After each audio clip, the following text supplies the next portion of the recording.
Hello, this is Writer to Writer. I'm Brandy Hillbolt, a writer and editor at the Florida Times-Union newspaper. And with me here today is Elisa Vieta Ritchie, a poet and author. You've had a varied background in your life. You've lived a lot of different places and you speak a lot of different languages. How has that played into your work? First of all, I would like to be a journalist, as you are, because my whole life was involved with different countries, the literature that I heard, the children's books that I heard as a child were partly in English, partly in Russian. And you review children's books, and you know their influence on people. I had one grandmother who read to me in English and gave me a set of blocks with regular Latin ABCs, and another grandmother, my babushka, my Russian grandmother, who gave me a set of blocks with the Cyrillic, A, B, V, C. It was quite different. So I grew up bilingually and hearing French over the dinner table. And both my father and his mother had come from Russia in the midst of the revolution, and my grandmother had lived there quite a while under the Soviets. She didn't get out till 1933. So I grew up with a sense of impermanence, really, that our blessings today of a house and roof over our heads could all change, that the house could be burned down just the way the family estate was. At the same time, it was a very rich heritage. And my mother, on one hand, was reciting Keats and Byron and Shelley, and my father was reciting either Russian poetry, Pushkin or Lermontov, or he was reciting, because he spoke the King's English, and he loved Kipling, and he loved Robert W. Service. You know, a bunch of the boys were whooping it up in the Malamute Saloon. So and my mother was horrified. That's not poetry. And these were much more interesting influences than Mother Goose, which of course I heard too. But that meant that as I was growing up, the books that I read devoured, and I devoured a book a day, tended to be Richard Halliburton's explorations or Kipling's poetry. The adventurers, the people who really went out to the ends of the earth. And later, because in my 18th year, my father was working in France, and so I went to the Sorbonne, University of Paris, and from then on I was reading a lot of French authors, but my favorites were always people like Albert Camus and Malraux, Saint-Exupéry, the people who were real adventurers, and they didn't just sit back in academia and scribble.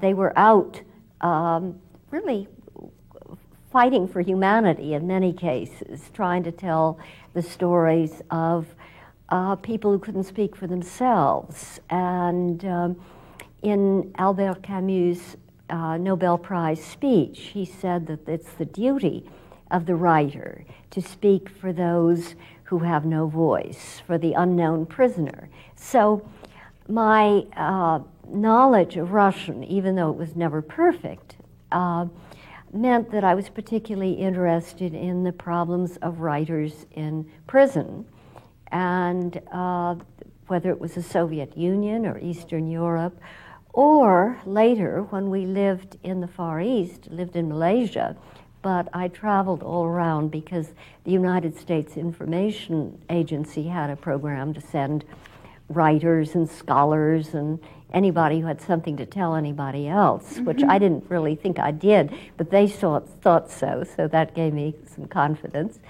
But I found in a lot of the countries where I was giving nice little poetry readings, the poets were in jail, or had been or would be, or writers were turning to poetry because they couldn't be journalists, because they couldn't say what they cared about. They couldn't write about conditions in the slums or graft and corruption, so they became poets. And in some of these countries, like Indonesia, some of their most famous poets were put in on prison islands where they had no paper or pencil.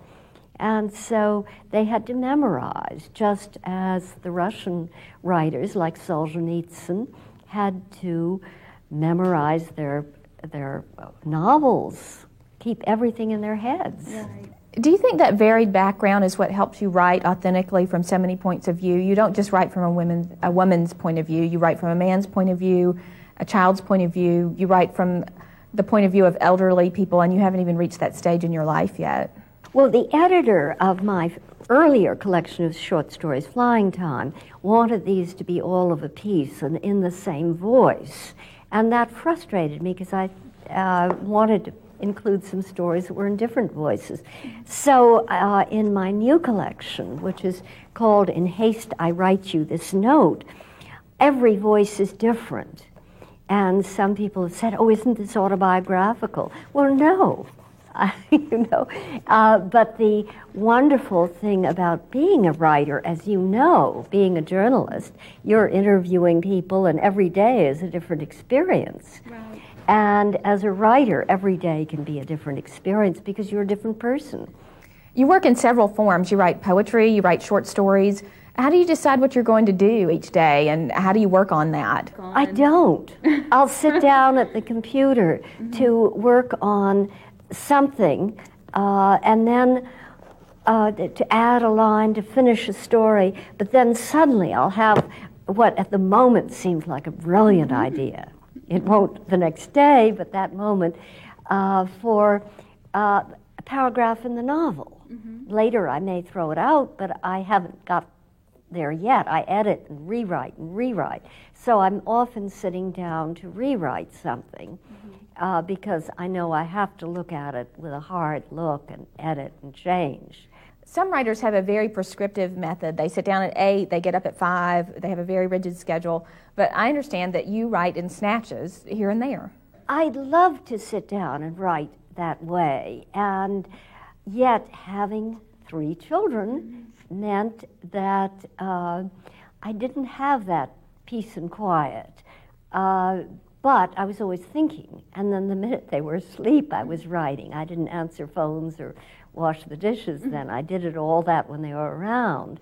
But it's taught me to seize the time. Now, my husband, Clyde Farnsworth, who's working on novels now, having been a journalist all his life, he's needs to sit down, and he can't do things in snatches, or he says he can't, but he does sometimes. But I will be sitting in a restaurant waiting for somebody, and there's that 3 minutes of time, and I may have brought a newspaper, I may have brought a book. Usually I'm the one who's late, and the other person is waiting for me. But I will scribble a whole poem during that time that may grow into something. And then I had a wild time last week in the dentist chair. You mentioned that. Tell us about that. Well, the nice dentist offered me Novocaine, but he also said, would you care for laughing gas? Well, I never laugh with laughing gas, but it does stimulate all sorts of marvelous, sometimes quite erotic thoughts. And this time, I suddenly, in a flash, 3-second flash, had the ending for a short story that I've been working on for a couple of months, which was 3,000 words, and friends said, oh, you really have to cut this out, it's too long for this story. And instead it expanded to 10,000 words, but it's got to stop very quickly. But I found the right ending. The same instant or 2 instants later, I found the proper ending, the solution, the real epiphany for my novel. And that was very exciting. And so I was so afraid when they turn off this wonderful source of brilliance, what is going to happen? I will forget it and just be all dull and numbed. And so I had some paper, and I couldn't see what I was writing, but I took a pen and was writing away, and luckily I got it down. And then I have yet to get it into the computer. I try to write on the computer when it's prose. With poetry, it just comes out wherever I am. I don't sit down and say, today I'm going to write a poem. I mean, I find that very artificial. Tell us how a poem sometimes turns into a short story. For instance, You have a poem, Flying Time? I have a poem that I wrote. It started in the ladies' room of a little college in Maryland, and it suddenly came to me in a flash because a fellow poet had talked about her father. And it suddenly occurred to me that I had to write this. And my father then was in a nursing home. And you have not yet reached the stage of dealing with elderly parents? Grandparents. And suddenly the people who've been the font of wisdom are no longer, and you have to be the caretaker. And this was terrible because my father was such a hero. And suddenly he was there in a wheelchair he could hardly get out of. And so the poem, Flying Time, and of course the nurses in a nursing home try hard, and they're very sweet, but they don't always get around to doing things for patients. You end up doing them. In this case, the nurse said, "He asked me to fly to Bangkok with him," giggles the nurse.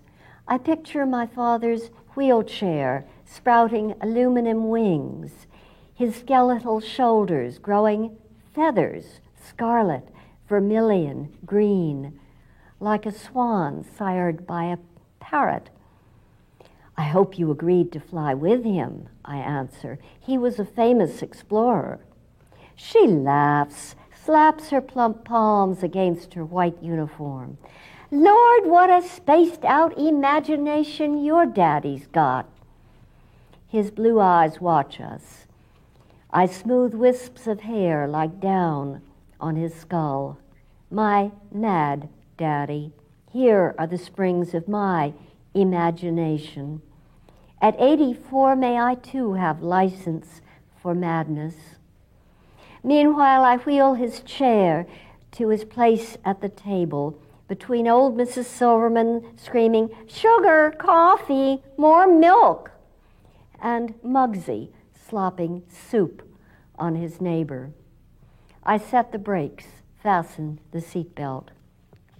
Although my father insists that this trip he would rather have curry and beer or smoked eel and vodka, I spoon pureed liver and unsalted limas into his mouth quickly before his fingers explore the plate.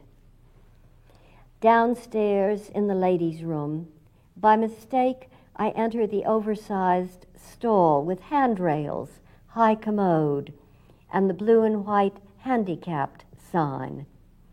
But will there be space enough here for my wings?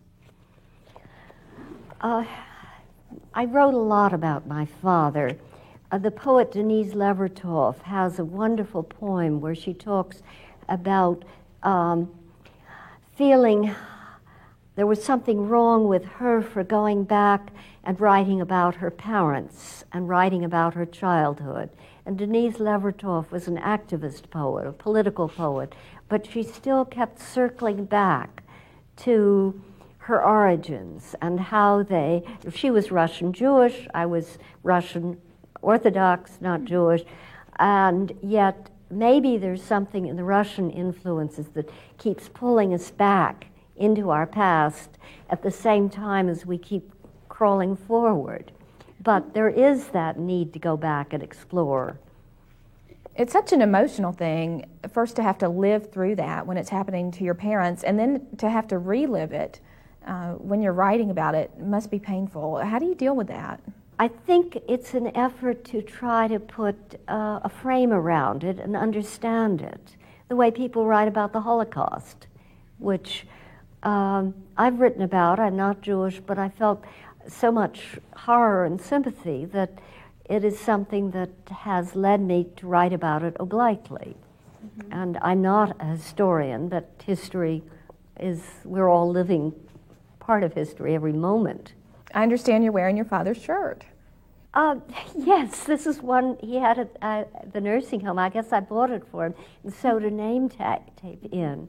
So It's a strange legacy that I feel, because I like hand-me-down things. I shop at thrift shops or get hand-me-downs because it's much more interesting, the characters who might have worn them before. That aspect of your life is reflected in your work. Many of your characters are like that too. They find cast-offs and thrown away things, and they make something of it. But now you, as a journalist, you go into people's houses and you practically look in their wardrobes and under their beds, in a sense. It's amazing what people will let you do in the name of a story. It really is. I found the fun of asking questions, and you get carte blanche to ask the most absurd questions. Like you said, you get invited into their homes, you get to ask them anything you want, and just hope a good story comes out of it. I think as a journalist, the most pressure is the deadline. You have to file the story the next day, and unlike other forms of writing, you can't let the information that you've gathered percolate in your mind for very long. It's the luxury of writing fiction that you can write and rewrite, and 10 years later, 20 years later, I am rewriting poems or stories. And when this book was accepted, I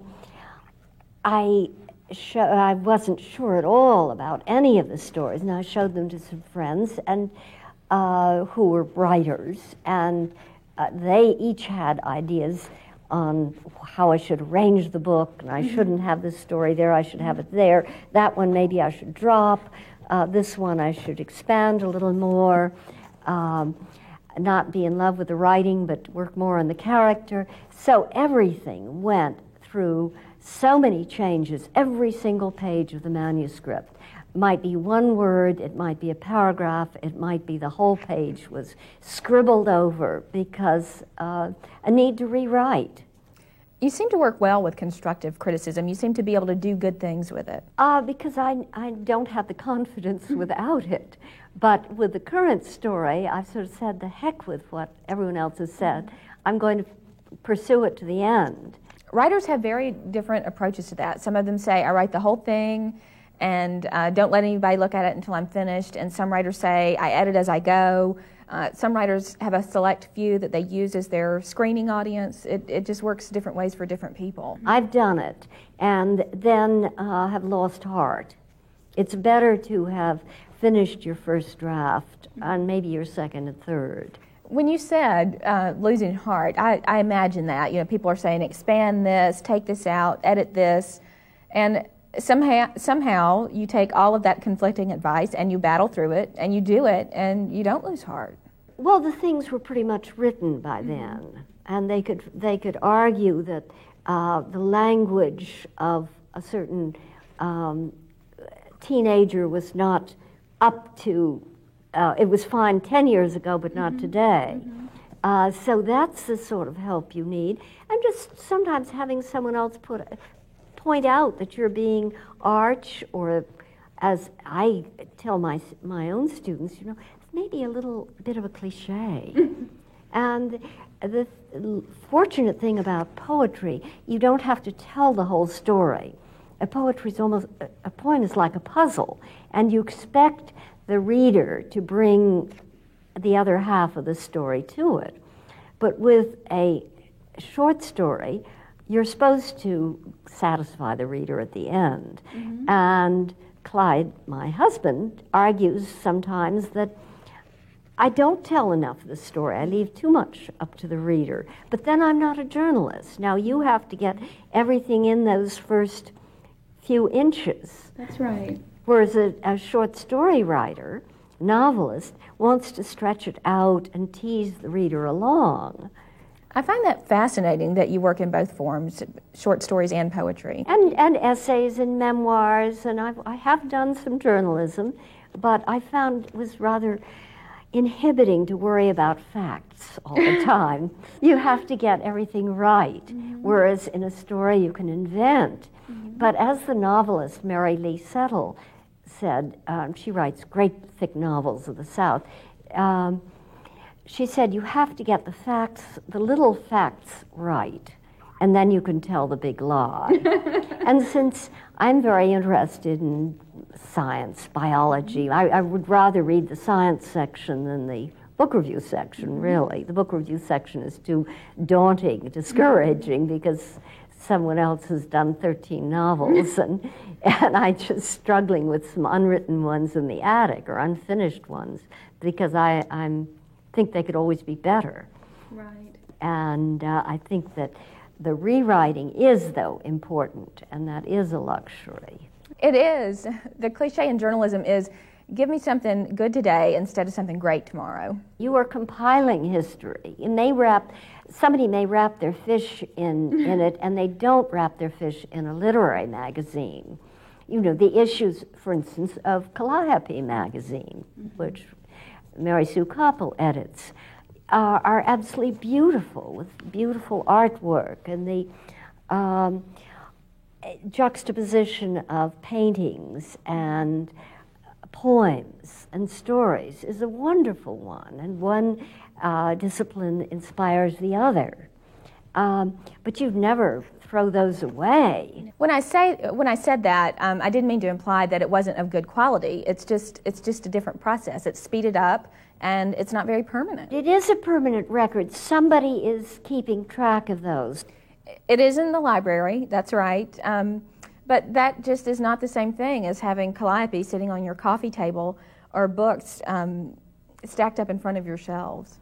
But you know it's there, and it's something sacred. Because I was brought up that books were sacred. You did not crayon in your books as a child. You did not dog ear. You did not even underline. And of course, in school, when you college, you have to underline, and you have to mark things up. And I always felt guilty to the author. And then I realized it's a compliment that you are trying to underline and pay homage to his knowledge. You can go back to it and refer to it, read it again.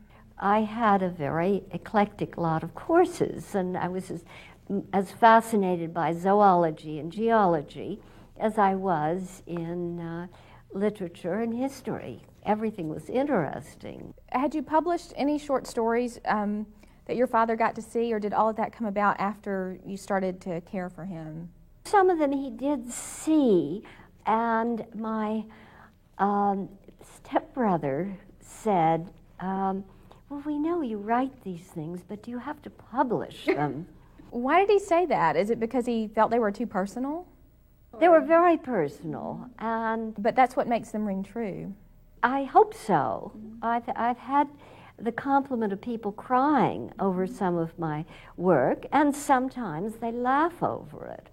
I have a bitchy book, which is called Elegy for the Other Woman, and there is a poem that was printed in the papier-mâché publication called When I'm an Old Woman, I Shall Wear Purple, which was the beginning of a really wonderful lot of anthologies and books that were published by one woman off in California who decided to write at first for older people, and then she did anthologies including men and women and reached a very broad audience. We're going to close with Miss Ritchie's poem. This has been Writer to Writer, and I'm Brandy Hillbolt. Clearing the path, and this is about my first husband. My husband gave up shoveling snow at 45 because, he claimed, that's when heart attacks begin. Since it snowed, regardless, I, mere 40, took the shovel, dug. Now 50, still it falls on me to clean the walk. He's gone on to warmer climes and younger loves, who will, I guess, keep shoveling for him. In other seasons here, I sweep plum petals or magnolia cones to pave the way, clear the way for heartier loves. And luckily, all those heartier loves came along.